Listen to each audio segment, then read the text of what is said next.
અમદાવાદમાં ઘૂસણખોરીને લઈને પોલીસ સતર્ક બની છે। ક્રાઇમ બ્રાન્ચ અને એસઓજીની બાંગ્લાદેશીઓને શોધવાની કામગીરી 131 બાંગ્લાદેશીઓને ઝડપીને કાર્યવાહી કરવામાં આવી છે। શહેરના અલગ અલગ વિસ્તારોમાં કડક કાર્યવાહી કરાઈ છે। આધાર કાર્ડ સહિતના દસ્તાવેજોની ચકાસણી કરવામાં આવી છે। તો બાંગ્લાદેશીઓ પર એર સ્ટ્રાઇક 131 બાંગ્લાદેશીઓને ઝડપીને કાર્યવાહી કરાઈ છે। कि आ 200 થી વધારે બાંગ્લાદેશી અહીંયા જો પકડવામાં અમદાવાદ પોલીસનો સફળતા મળશે અને આ ઓપરેશન ફક્ત 1-2 દિવસનો નહીં કન્ટિન્યુઅસ ચાલુ રહેશે। અમારી પાસે ઘણી બધી લિસ્ટ છે અને અત્યારે જો પૂછપરછમાં એજન્ટોનું નામ મળ્યા છે અને એવા આંગડિયાનું નામ મળ્યા છે જો પૈસામાં ત્યાં બાંગ્લાદેશ મોકલતો હતો એના પાસે પણ અમે માહિતી મેળવી રહ્યા છે। ઘણા બધા બાંગ્લાદેશીઓ જ્યારે ઓપરેશન ચલાવવામાં આવ્યો રેલવે સ્ટેશન ભાગી ગયા હતા ત્યાંથી થોડી પકડવામાં સફળતા થઈ છે અને ઘણા બધા અહીંથી બાય રોડ અને બાય બસ અહીંથી જતા રહ્યા છે। મહિલાએ વધારે સ્પામાં પ્રોસ્ટિટ્યુશનમાં વેશ્યાવૃત્તિમાં સામેલ હતા અને આ લોકો જો મેલ છે આ લોકો અહીંયા કચરા કલેક્શનમાં ભંગાર કલેક્શનમાં કિરાના આજુબાજુ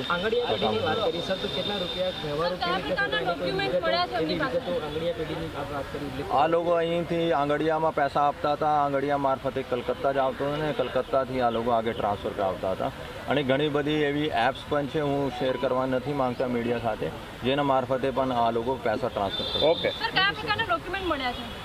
इंडियन आधार कार्ड મળ્યા છે એના આધારે આ લોકોએ બીજા ડોક્યુમેન્ટ્સ બનાવવા હતા। Thank you.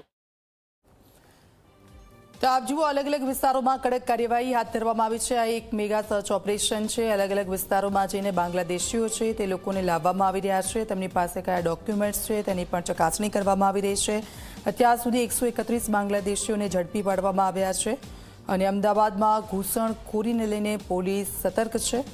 ક્રાઇમ બ્રાન્ચ એસઓજીની બાંગ્લાદેશીઓને શોધવાની કામગીરી છે। અલગ અલગ જગ્યાઓ પરથી મહિલાઓ અને પુરુષો છે તેમને લાવવામાં આવ્યા છે। તેમની પૂછપરછ થઈ રહી છે। તેમના જે પુરાવાઓ છે તેની તપાસ પણ હાથ ધરવામાં આવી રહી છે। તો આધાર કાર્ડ સહિતના દસ્તાવેજો છે તેની ચકાસણી કરવામાં આવી છે અને આ લોકો કઈ રીતે પૈસા ટ્રાન્સફર કરતા હતા અને કેટલાક લોકો અહીંયાથી ભાગી છૂટ્યા છે તે પણ જાણકારી હાલ તો સામે આવી રહી છે।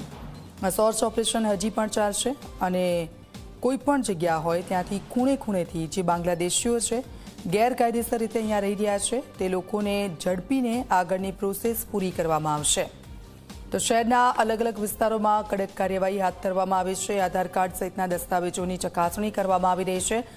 સપના શર્મા અમારી સાથે ત્યાંથી લાઈવ જોડાઈ ગયા છે। સપના, અલગ અલગ વિસ્તારો છે કે જ્યાંથી બાંગ્લાદેશીઓને ત્યાં લાવવામાં આવ્યા છે, લાવીને આગળ શું પ્રોસેસ થઈ રહી છે અને કયા કયા વિસ્તારોમાં હજી સર્ચ ઓપરેશન બાકી છે?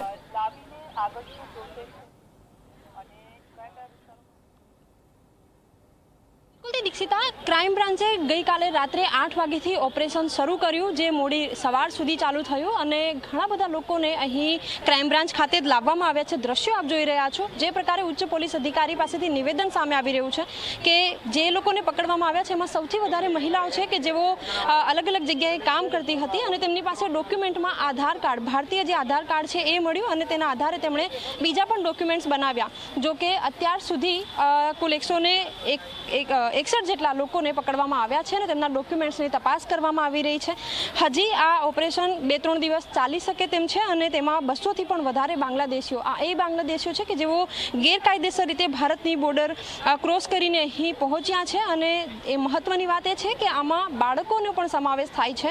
અલગ અલગ રાજ્યના જુદા જુદા વિસ્તારોમાંથી આ તપાસ કરવામાં આવી હતી જેમાં રાજકોટ, સુરત અલગ અલગ જગ્યા છે અને અત્યાર સુધીની વાત કરીએ તો અત્યાર સુધી લગભગ 400થી 500 જેટલા લોકોને પરત મોકલવામાં આવ્યા છે, બાંગ્લાદેશ પરત મોકલવામાં આવ્યા છે અને હજી પણ જે તપાસ છે એ ચાલુ કરવામાં આવી રહી છે, હજી પણ ચાલુ છે અને મહત્વની વાત એ છે કે આજે 2-3 દિવસ સુધી જે આ ઓપરેશન કન્ટિન્યુ રહેશે તો એમાં 200થી પણ વધારે લોકો બાંગ્લાદેશીઓ લોકો કે જેઓ ગેરકાયદેસર રીતે ગુજરાતમાં પ્રવેશ્યા હતા એ મળી શકે તેમ છે।